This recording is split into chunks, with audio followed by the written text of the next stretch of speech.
Man, I really lucked out. Who knew I'd get a windfall like this, right? A windfall? Something good happened to you? Wait, you haven't noticed yet? Thanks for the $50,000 in appliances. What the heck did you buy to spend $50,000 on appliances? And why are you thanking me? I have no idea what you're talking about. You have that fancy black card, so I thought I'd put it to good use. You know, spend it on someone meaningful like me. How audacious of you. Wait, a black card? Whose card are you talking about? What? You're going to pretend you don't know? The card that was in your wallet. That's not my card, though. My name is Vivian. During high school, I found a part-time job at a company I had always admired. I dedicated myself to that job wholeheartedly. Luckily or not, I didn't have many friends, so while everyone else was out having fun, I was earning some money. Because of that, I had a bit more cash than most high school students. I continued to work there even after starting college. From the beginning, I was motivated to work hard so as not to burden my parents with tuition fees. Though my savings dwindled over time, the sense of accomplishment I felt was exhilarating. Then, as I started to think about full-time employment, an opportunity presented itself. Vivian, you're always so reliable. How about working for us full-time? I was thrilled to get an offer directly from the CEO, and I accepted it without a second thought. I had dreamt of becoming a regular employee at this place ever since I first applied for the part-time position. It was the moment when I took the plunge and applied when I was a high school student, and my earnest efforts paid off. Of course, I responded immediately and went straight to work. Everyone at the company welcomed me warmly, and I felt like I was off to a great start. The company was a well-known fashion brand, even favored by celebrities. But it wasn't the kind of brand that had stores all over the place. Because of that, we had customers coming from all over the country. Upon becoming a full-time employee, I switched from sales to a public relations role at the company headquarters. The job was different and had its challenges, but I persevered with the help of familiar faces. The work was rewarding, and knowing that people had high expectations for me made it easier to give it my all. The brand was trending, and even as a newcomer, my benefits package was comprehensive. I was able to live on my own without any issues, and even paying back my student loans has been smooth sailing. I may not have the time for hobbies right now, but I anticipate having some extra cash for that once I get used to my job. That's why I've decided this is the time to focus on work and save money. I found this approach suits me, and above all, it brings me joy. However, not everything has been going smoothly, especially my relationship with my older sister, Meryl. She has been envious and critical of me since we were kids. What's the rush with all this work? Are you trying to make a fool out of me? My sister, 2 years my senior, never worked a part-time job and relied solely on an allowance from our parents. Unlike me, she had to budget carefully to make her allowance last. I don't want to burden Mom and Dad with college expenses. That's why I'm working. Plus, it's my dream brand. I wanted to take a chance. I'm not making fun of anyone. You're so proud of yourself. Stop showing off by buying all these things. Buy something for me too while you're at it. I'm not buying much, I told you. I'm saving for college. My sister always finds fault in everything and tries to justify herself in some way. Our parents were kind to her, encouraging her to take her time and think about her future. She neither listened to their advice nor made an effort on her own. Why would I work part-time? I'll use Mom and Dad for whatever I can. That's a child's privilege, right? Parents are there to be used. My sister never put in any effort, but would get jealous when I tried to do something. Both our parents and I were appalled by her mindset. Then tragedy struck. Our parents passed away in an unexpected accident. This happened just as I was about to graduate from college. While I was consumed with grief, along with our grandparents, my sister seemed merely irritable. What's going to happen to my life now? Even in such times, my sister only thought about herself. After graduating high school, she had decided to work part-time. She had no plans for full-time employment and was essentially freeloading at our parents' house. Now it seemed she would have to work. I guess I have to get a job now. That ruins my life plans. With no time to grieve our parents, we began to sort out their belongings. They had some savings, which I decided to give to my noisy sister to keep her quiet. We ended our rental contract on our family home, and I took our sentimental belongings. Like I care about that junk. You're going to throw it out anyway, aren't you? Those items are filled with memories of Mom and Dad. Hungry stomachs aren't filled with memories. Her words left me speechless. I decided to distance myself from her after giving her all the money. However, recently, she began contacting me again. Why don't we hang out as sisters? We've never really done that, have we? There's no need. I'm busy with work. You're so cold-hearted. I'm trying to be a good sister here. I don't need you to be a good sister. We're both adults now, and we should act like it. Ugh, you're so was the gist of our exchanges. I couldn't understand why she was so fixated on me. I wondered if she felt lonely after our parents passed. But she soon proved me wrong. Open the door now. I know you're off today. Eventually, she showed up at my door uninvited. Hey, what are you doing here? Just because I'm off doesn't mean you can just show up. I cleared my schedule for this, so you better appreciate it. My sister walked into the living room with an audacious and arrogant demeanor, plunking herself down and refusing to move. What's with the big bag? Going on a trip? I'm staying here for 2 nights starting today. Make sure you prepare the meals, okay? What? You just show up and plan to stay? What's the deal?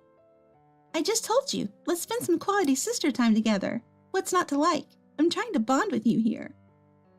She then immediately urged me to prepare lunch and started laughing loudly while watching TV. No matter how much I told her to leave, she wouldn't, so I had no choice but to put up with her. She complained no matter what I cooked. Can't you serve me something more spectacular? A sandwich for someone as magnificent as me? If you have complaints, you don't have to eat. Reluctantly, my sister picked at the food, mumbling under her breath. Why is she even doing this? This was a miserable time for me. On the second night, I noticed she seemed happier than usual before going to bed. What's up? You've been grinning. It's kind of creepy. You'll see. You'll thank me later. What are you planning? This is scary. The next morning, still in high spirits, she left my house. Then the day after, she called me. You got a promotion and started making more money, so you have a black card now, right? Thanks to you, I could use some sister privileges. What? What black card are you talking about? Turns out I got some unexpected income. Lucky me. What are you talking about? Didn't you notice? Thanks for the $50,000 in electronics. What? How do you even spend that much on electronics? I have no idea what you're talking about. Because you have a black card, I thought I'd use it. Who better to use it than your wonderful sister? Whose card are you talking about? Don't pretend you don't know. I took it from your wallet. That's not my card. What are you talking about? It was in your wallet, so it's yours. It's not mine. Did you touch a black high-end brand wallet? My sister told me she had rummaged through my stuff while I was showering and took a black card from a high-end wallet. But that's not my card or my wallet. Turns out, I was holding on to some items for the CEO from a client meeting the day before. We both forgot to exchange belongings and decided to do it the next time we saw each other. Sis, that's the CEO's card. You seriously spent $50,000? So, stop lying. Do you think I could even have a black card? What are you gonna do? You've stolen it and deceived the credit card company too. Huh? You're the one who deceived me. I never claimed it was mine. You're the one who lied and used it. Do you even know the repercussions? My sister finally seemed to understand the gravity of the situation and started panicking. Make it look like you spent it. This is your fault for belittling me. I never belittled you. You created this mess. You always play by your rules and hardly work. Shut up. This is your fault. All the $50,000 worth of electronics are mine, and I'm not sharing. That's not even the point here. You're just jealous, aren't you? Never knew spending $50,000 could be this thrilling. Just handle it with the CEO, will you? With no resolution in sight, I had to explain everything to the CEO. I was ready for the worst, getting fired or demoted. But the CEO's reaction was unexpected. After listening to the story, the CEO seemed a little surprised at first, but remained calm. "I'll handle it directly with your sister. Can you just stand back for a bit?" In my own home, it was my family who stirred the pot, so getting fired wouldn't be surprising. But my boss, the CEO, had this mischievous smile as if he had something up his sleeve. I was relieved I wasn't fired, but anxious about what might come next. A few days later, the CEO sent my sister a formal letter, suggesting he might take legal action through a lawyer. I couldn't do anything when she immediately called me flabbergasted. "Heartless, isn't he your CEO? Don't you get it? You used someone else's card and caused this mess. I was ready to lose my job, too. You need to sort this out with the CEO." Luckily, the CEO wasn't seriously planning on suing her. He sent the letter to settle matters. If she agreed to a settlement, he would let it go smoothly with just a refund. "I won't pay. It's your fault, so you should cover it. I thought I was using your $50,000, not the CEO's money." You think that excuse will work? Why can't they just dock it from your salary? The CEO wants to talk to you. This has nothing to do with my job. My sister, who seemed not to fully grasp her situation, kept trying to pin the blame on me. As the CEO's deadline approached, she became increasingly anxious. Despite her constant complaints, she seemed to realize there was no way out. She told distant relatives and friends about the situation, gathering the money to refund the CEO, much to my surprise. I was surprised that she managed to do it in about a week. The CEO accepted this as her paying back money she had borrowed, and didn't intend to escalate the matter. But after my sister openly discussed her situation, she started receiving cold glares from everyone around her. She hadn't saved a penny, squandered our parents' inheritance, and didn't have a stable job. Showing up to borrow money after racking up credit card debt only made her look worse. It seemed like she started contacting me regularly because her inheritance was running out and she needed a new host to mooch off of. She had been borrowing money from everyone, but still refused to work, and was now looking to borrow even more. "You expect me to work? You make good money. You should take care of me, and while you're at it, pay back all the debt I owe people because of your CEO." I had lost all patience with my sister, who was still acting so arrogantly. "I've already given you all the inheritance. I even let you stay over because you showed up unexpectedly.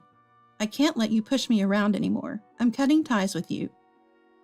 I firmly said that and decided to block all communication from her. I moved and started a new life, committed to moving on. As for what happened to my sister, she continued her reckless behavior, leading to a miserable life. She was so stubborn about not working that she couldn't make ends meet, and no one was willing to help her. She had to resort to borrowing just for living expenses from financial institutions. The amount kept piling up, reaching tens of thousands of dollars. Relatives and friends started demanding repayment, making her life incredibly tough. She couldn't even get job interviews due to her lack of employment history, and when she did, she was hardly ever hired because of her attitude. She's barely making ends meet through part-time work. As for me, thanks to my CEO's understanding, I've been able to continue my work without repercussions.